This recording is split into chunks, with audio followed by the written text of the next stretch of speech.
ভগবান শ্রীরামকৃষ্ণদেব বলছেন, ছেলেবেলা থেকে কামিনী কাঞ্চন ত্যাগ এটি খুব আশ্চর্য, খুব কম লোকের হয়।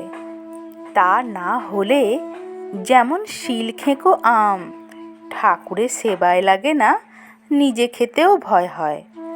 আগে অনেক পাপ করেছে, তারপর বুড়ো বয়সে হরিনাম করছে, এ মন্দের ভালো।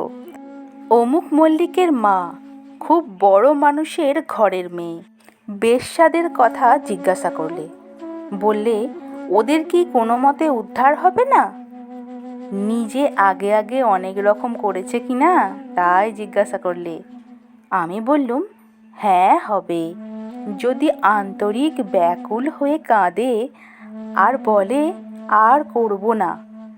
শুধু হরিনাম করলে কি হবে? আন্তরিক হয়ে কাঁদতে হবে।